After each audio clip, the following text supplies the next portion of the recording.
By the end of 2001, Sega's Dreamcast had been on the market for 2 years, the PS2 for 1 year. And this is the year Nintendo released the GameCube and Game Boy Advance, with Microsoft entering the fray with the Xbox. In one short decade, video games had gone from looking like this to this. In addition to that, Zelda was seeing a renaissance. It had been 5 years between Link's Awakening and Ocarina of Time. It's more time between if you only count the home console releases. After that, the pace of Zelda title releases would really pick up, and in 2001, we'd get 2 new Zelda games at the same time. But they were 8-bit on the Game Boy. How did this happen? The Game Boy, despite being outdated hardware from the moment of its release, always performed well. It hit that perfect price to performance that Sega, Atari, and NEC couldn't compete with. Adding the backlit color display upped the cost drastically while lowering the battery life significantly. I remember having a Game Gear as a kid, and mainly playing it plugged into a wall. Satoru Okada was one of the masterminds behind the Game Boy hardware, and from the get-go, he was looking to add color to the system but always ran into those price and battery issues. After 6 years on the market, sales of the Game Boy started to slump. But in 1996, Japan would see a resurgence of interest into the hardware thanks to a hot new IP, Pokemon. Sales would skyrocket. But developers were still really pushing Nintendo for an upgrade to the hardware. At this time, Okada discovered that the display supplier for the Game Boy, Sharp, had finally developed an affordable color LCD display. So with a bump up in processing power and a color display, Nintendo released the Game Boy Color in 1998.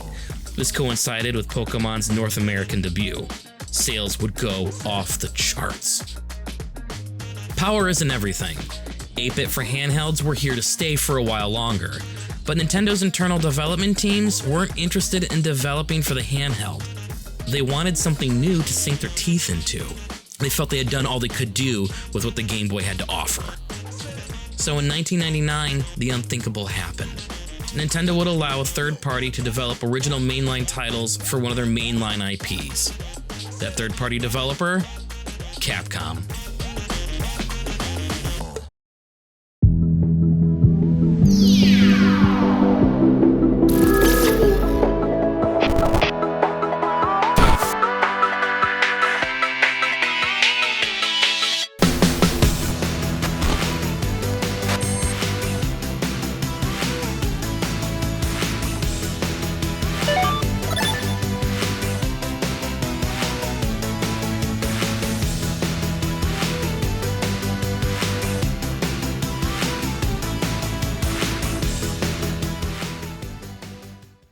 Capcom and Nintendo had enjoyed a great partnership since the Famicom/NES days. The NES and SNES enjoyed exclusivity on incredible titles and franchises like Mega Man, Mega Man X, Breath of Fire, and more. In the N64 era, that exclusivity well dried up thanks to Nintendo's insistence on remaining with the expensive and restrictive cartridge format. Capcom shifted the majority of its production resources to making games for the easier and cheaper to develop for PlayStation. Though they still maintained a presence on Nintendo with ports of Resident Evil 2 and Mega Man Legends. Yoshiki Okamoto was one of the lead designers at Capcom. His approach, and by default, Capcom's approach to game design, was to create a scenario first and then flesh out the game mechanics second. So in 1997, Okamoto founded the quasi-independent studio Flagship.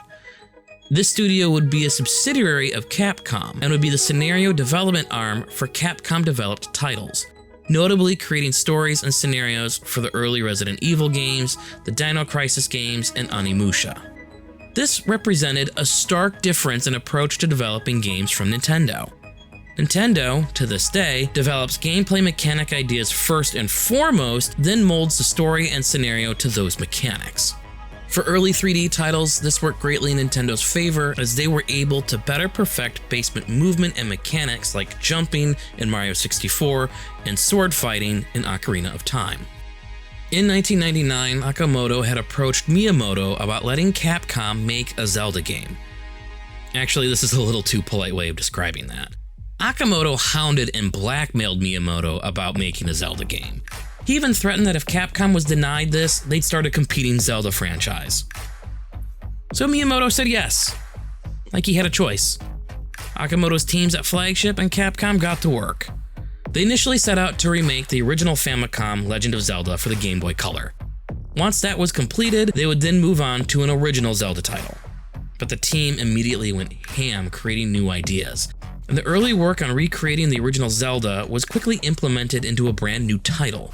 Hidemaru Fujibayashi was attached to the group of developers in a clerical type role. He gathered together all the ideas the team was working on, and with Akamoto, put it together to pitch their new Zelda idea to Miyamoto. Miyamoto was ready to pounce on this, but when given the pitch, he thought, hey, these guys have a great idea of what they're doing, and he approved it right away.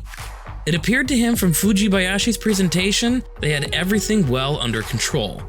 Fujibayashi would become the director, and Akamoto would let him and the team be left alone to work on the game. But things quickly spiraled out of control. While development was progressing and there were good ideas, after a year of work, they were nowhere near a completed game experience. The problem that the team encountered was from their scenario-first game design philosophy. It wasn't translating well into making a Zelda game. As they experimented and iterated with mechanics and ideas, everything kept having to be redesigned over and over again. A lot of time and money was wasted. Akamoto ended up going to Miyamoto and said, "Help me. Please help me." Seeing the disarray the team was in, Miyamoto and Nintendo stepped in. First, Miyamoto suggested taking the ideas they had and creating 3 games, each one themed after a part of the Triforce, and each game would have a unique focus. One would be the remake of the original title, the second would be action-focused, and the third would be puzzle-focused. Yoichi Yamada from Nintendo would also step in to help supervise a project and make sure it had that special Zelda-ness that the Zelda games were known for. Ideas now started to coalesce into a functional product, and with 3 games in development, the team started to experiment with another idea. Have the games link to each other with a linking system, so the actions taken in one game would affect the story and world of the other 2. And even though these games would be released sequentially, they wanted the linking system to work in such a way that it didn't matter which order you played them in. This proved to be way too complicated. The linking system was not working, and development was taking too long. Miyamoto, seeing the trouble it was causing, suggested they axe the third title and just make 2 games. The NES remake was folded into the action-oriented game, and the other game became the puzzle-focused one. This simplified the linking system and made the idea achievable. Actions taken in one game, upon completion, would affect the events and characters of the other, and it didn't matter which order you played them first. In October 2001, just 1 month before the release of the Game Boy Advance, Oracle of Seasons and Oracle of Ages would hit store shelves in America as a simultaneous release. Combined, the games would sell just shy of 4 million copies. By handheld standards, the games were a hit for Nintendo. Capcom was able to achieve that Zelda-ness feel while also building upon Zelda ideas and formulas established by Ocarina of Time and Link's Awakening.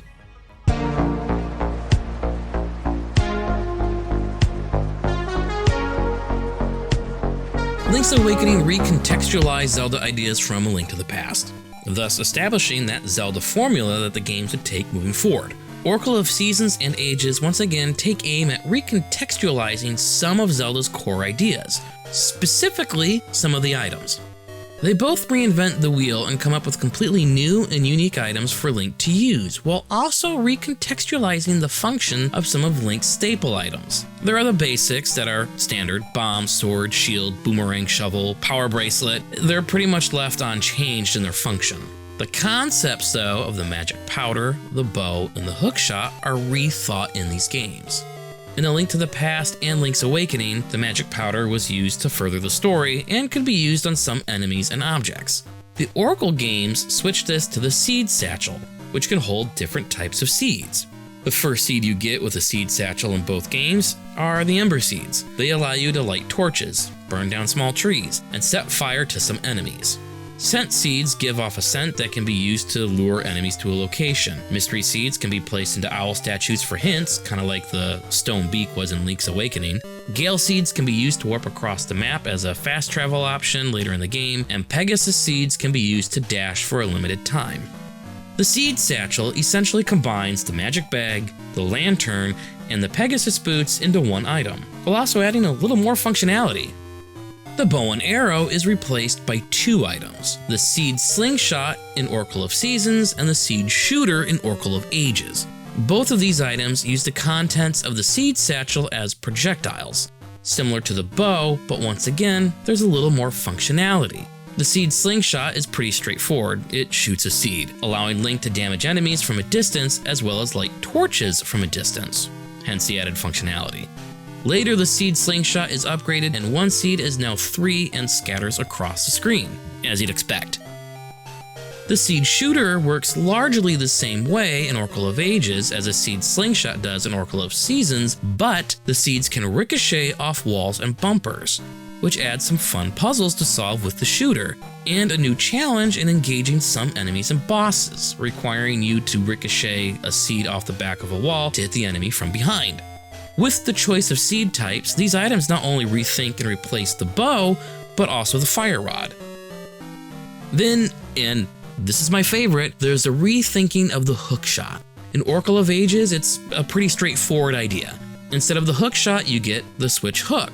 The hookshot in previous games took Link to the object it was shot at, or brought the object back to Link. The switch hook has Link switching places with the object it latches onto, most of which are these diamonds.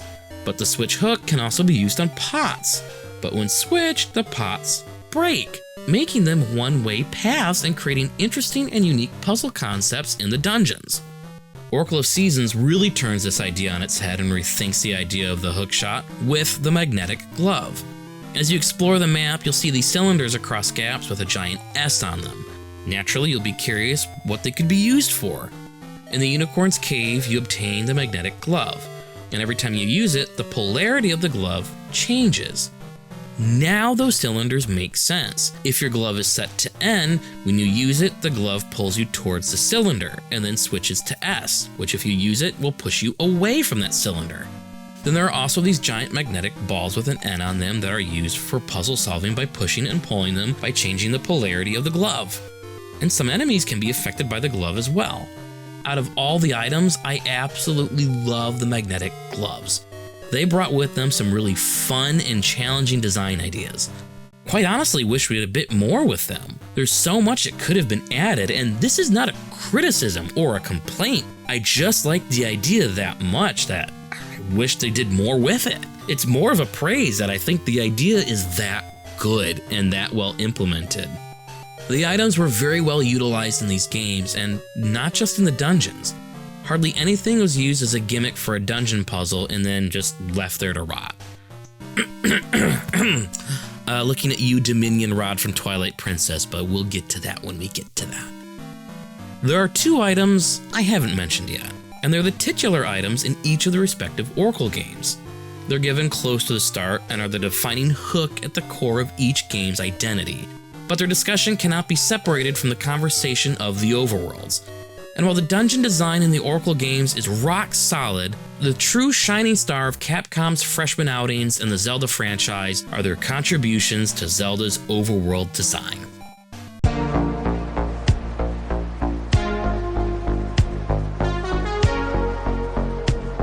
Despite Oracle of Seasons being a rethought-out OG NES Zelda remake, it's Oracle of Ages that has the more classic Zelda overworld design. Capcom took inspiration from Koholint from Link's Awakening and mixed it with the light and dark world idea of A Link to the Past. They also added a healthy dose of originality into the mix for good measure. This all came together into the land of Labrynna. Link's Awakening opened up the map slowly but surely as you progressed through the game, so you never really got overwhelmed, which worked great for a handheld title. You had a limited space to explore in your short playtimes, and the way the map revealed itself would show you areas you haven't discovered yet, while also giving you time to memorize the previous section of the map as you played.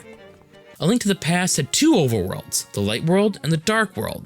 The first part of the game took place in the Light, while the second half mostly took place in the Dark World, with some moments requiring you to travel between the worlds to further progress. In the light world, you had to find portals that took you to the dark world, and in the dark world, you would look into your magic mirror, wherever you were, transport you back to the light world whenever you wanted.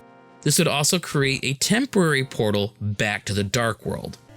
Oracle of Ages combines these design ideas. Like Link's Awakening, the start of the game, sections link off to one small chunk of the map. You're guided by story elements in the gameplay and your complete lack of any sort of equipment. Once you've completed the scripted interactions that set the wheels in motion for the story, you're given the wooden sword, and bit by bit, the map begins to open up, just like it did in Link's Awakening. The more items and equipment you get in the dungeons, the more of the world is available to you.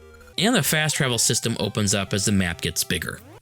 But before you even reach the first dungeon, you are shown that hook or gimmick that expands the complexity of the map and how you interact with it. This is where the dual worlds of A Link to the Past come in. At the start of Oracle of Ages, you need to save the Maku tree. A portal is revealed taking you to the past, revealing an alternate version of Labrynna. While there are similarities to the present version, the map is laid out a bit differently. Kind of like the light world and dark world, but this time it's past and present. The past version of the map also slowly opens up with the items you acquire through the adventure, just like the present version of the map. And they kind of coincide with each other what areas are available. So if you're exploring the northwest of the present, you'll only really be exploring the northwest of the past as well. It doesn't really make you go to opposite sides of the map. There are a couple traps that Capcom could have fallen into with these dual worlds, but thankfully didn't. One is it could have been overly complicated and intertwined in ways that would be obtuse and frustrating to navigate. The second is it could have been completely underutilized, leaving the player wanting something a bit more interesting. Let's see how they navigated this. The dual worlds are introduced right from the start, but you don't have any control quite yet on traveling between past and present. And in each map, you are confined to a small section. When the Maku tree is destroyed, a one-way portal is opened up for you to go to the past. You then complete a mini dungeon and save the Maku tree. After she's saved, another one-way portal is opened up to return you back to the present. This whole sequence acts as a tutorial and questline to open up that first dungeon. It's not until after you complete the first dungeon do you get the Harp of Ages and are granted a song that, when played, will activate the portal tiles to travel through time between the two maps. In both maps, these opening hours of the game, you have a very small section you can explore. This makes it easier on the player to commit both maps to memory and how they are similar to each other and where they differ. By the time more of the maps have opened up with their own twists and complexities, you've committed the previous areas to memory pretty well. And here's how they add the complexities as you progress through the game. The quest to open the second dungeon is simple in how it adds the time travel idea. First, you complete the Fairy Woods puzzle, and when you lift this boulder to reach the Winged Dungeon Cave, the whole cave collapses. You can't enter it. So you find a portal, go to the past when it's the Deku Woods, complete the quest to get bombs, and open the past version of the dungeon. So you only have to travel between the two maps one time. The next quest has you stranded on a desert island with all of your items taken away from you, and you have to do an extended trading sequence to get them back, to open up the third dungeon, the Moonlit Grotto. This will have you navigating the island and sometimes traveling back and forth between past and present. When you do this, you'll see what you do in the past changes what the map looks like in the present. Completing this, you'll eventually reach the third dungeon. The fourth quest adds a little more complexity to moving between past and present, needing to switch between times to get to different areas of the map and to change the landscape. Here you learn an additional song that allows you to travel from the past to the present whenever you want. Just like how the magic mirror worked in Link to the Past, adding a complexity to the travel that also makes switching from past and present a little easier. The next few quests maintain these ideas. Travel between past and present, take actions in the past to change the present, and sometimes learn about what you need to do in the past by talking to people in the present. Sometimes they'll recognize you, like, hey, you look like this guy that helped these guys a long time ago. What do you know?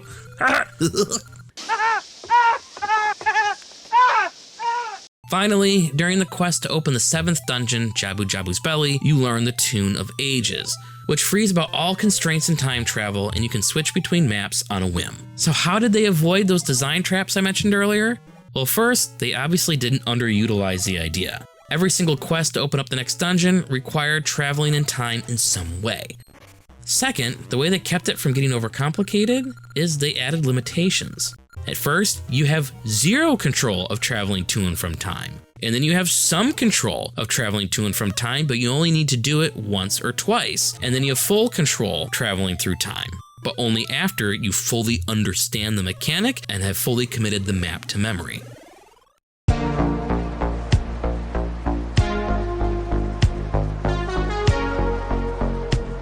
Oracle of Seasons saw a stronger focus on combat and its dungeon design rather than puzzles, but its overworld seemed to be more focused on puzzles than on combat. Let's dive into the overworld's mechanics with the changing seasons. In this game, Din, the Oracle of Seasons, is kidnapped. This sends the land of Holodrum into a chaotic mess of ever-changing seasons. Once you acquire the Rod of Seasons, you can stand on a tree stump and change the season at will. And each season changes the layout of the map. Winter freezes lakes and ponds and adds snowdrifts to walk across. Spring has flowers bloom to open up paths, and some flowers act as a trampoline that bounces Link up ledges. Summer has climbable vines grow on walls, and in fall, these rocks ripen into pickable mushrooms. So let's take a look at how Capcom designed Holodrum and avoided the same pitfalls they faced with Oracle of Ages with the past and present mechanic. Like Oracle of Ages, you're sequestered to a small section of the map with no items. Also, you don't get the Rod of Seasons until after the first dungeon, the Gnarled Root Cave, just like you didn't get the Harp of Ages until after you completed the first dungeon in Oracle of Ages. Though this time you do have a larger area to explore, because you don't have to keep two maps in your head. You'll just need to know how the seasons affect this one map. At the start, you will notice a couple of things. First, that opening area where you began is now entrenched in an eternal winter. But when you go into Horon Village, just to the south, that's not. As a matter of fact, every few times you scroll the screen, the season seems to change in the village. So you get to see winter, spring, summer, and fall all in this one area. And you get to see how each season changes the layout and accessibility. After completing the Gnarled Root Dungeon, you'll go to the eastern suburbs and woods of winter. But it's not winter here, it's fall. So the whole land isn't plunged into winter. Some parts of the map are stuck in winter, some parts in fall, some in spring, and some in summer. So here in the woods of winter, there are these ponds that you can't cross yet because you can't swim. The only place to go is this portal into Subrosia. Here in Subrosia is a Temple of Seasons that sank into their land. You get the Rod of Seasons and the ability to change the season into winter. Back in the woods of winter, which is still stuck in autumn, you can stand on this tree trunk, change the season to winter, and then walk across the lake that you couldn't swim across. And that is how the Rod of Seasons works. You have to stand on a tree stump and wave the rod, and it only changes the season of that affected area. Once you leave into an area that is in a perpetual season of its own, the map reverts the other area back to its own default. Here's what the default map looks like. As you can see, some areas are in winter, some in spring, and so on and so forth. The woods of winter, for example, are in a perpetual state of fall, and this part is in summer. So when you change fall into winter, when you enter the summer section, that winter resets back to fall. This sounds like it's overly complicated at first, and if this was all thrown at you at the get-go, before the first dungeon of the game, you'd probably get a little overwhelmed. The idea can become very complex very quickly, but like Oracle of Ages, Oracle of Seasons slowly gives you the ability to change seasons as you progress, so you can slowly see as you play how the world is set up and how it changes as you change the season. Add to the fact you can only explore a little area at a time, you're not overwhelmed with the seasons constantly changing between areas and thinking that they change on a whim like they do in the village. Only changes in the village so that way you can see how each season changes the layout of the land. Between confining the rod's use to predetermined areas, the tree stumps, and slow rolling the rod's abilities to change seasons throughout the game and limiting the explorable area, you can ease yourself into understanding how everything works. So when later quests require you to switch between different seasons in the same area to solve puzzles and open up the path to the next dungeon, you've got a great handle on the mechanic. It makes for a very interesting and dynamic overworld, something we really haven't seen in a Zelda title before. While Oracle of Seasons seems to be a remake of the original Zelda title, the overworld has a lot of original ideas not seen before. It's pretty cool.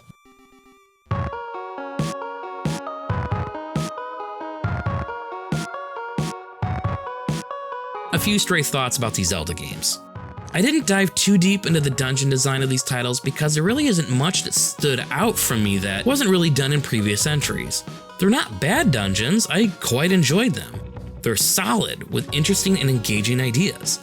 You really had to get a grasp on each dungeon's layout to untangle the micro and macro puzzles presented. But the art direction and theming of the dungeons left some things to be desired. Inside Jabu Jabu's belly was interesting with the water levels and the mermaid tail, but it's not the actual dungeon design that I liked about the dungeons. It's the boss battles and how the dungeon's item was used in the boss battles. Oracle of Ages had some better ideas than Oracle of Seasons in my opinion, but that's because the former was more puzzle focused. Not to say that Oracle of Seasons was lacking ideas and originality, I just think Ages had the better ideas. In Oracle of Seasons, Mothula's fight did utilize the rock feather, Goma utilized the slingshot, like in the NES version you needed the bow and arrow, and Dig Dogger was defeated with the magnetic glove. But most of the others didn't absolutely require the dungeon's item. They were still fun and sometimes very nostalgic boss fights. Oracle of Ages had some of my favorites between the two. They not only required the dungeon's item, but a couple needed the use of multiple items. The boss itself became a puzzle to solve in order to defeat him. Smog was an excellent use of the Cane of Samaria. You had to create a block to move the floating heads to the other blocks to collide with each other so you could then whack it with your sword. Shadow Hag could only get hit from behind, so you had to use a seed shooter to ricochet seeds off the wall to hit her from behind. Then you have a boss like Ramrock, which you needed to hit his fist back to him with your sword. And then the next phase, you needed to hit him from behind with a seed shooter. In another phase, use the power bracelet to throw his own hands back at him. The final boss, Varen, was defeated with a mix of the seed shooter and switch hook. I love the boss fights here. Even the Thwomp with the frustration of timing the bomb throw into its head, it was an interesting and unique idea. These titles wouldn't be Capcom's only outing in developing Zelda games for Nintendo. They will truly get to the remake remaster idea with the GBA port of A Link to the Past, and then another original title with the Minish Cap. And despite being third-party developed, these titles brought interesting and novel ideas to the Zelda franchise moving forward. Quite a bit I didn't even get into. The Oracle titles seem to get left to the wayside when it comes to discussing Zelda games. But despite their kind of forgettable place in the hierarchy of the Zelda franchise, these games were monumentally important in moving the design ideas for that Zelda NES feel forward in ways it hadn't before. Eventually, the director, Fujibayashi, would be brought in-house to Nintendo, and he would end up leading the Zelda team to one of their greatest selling titles ever.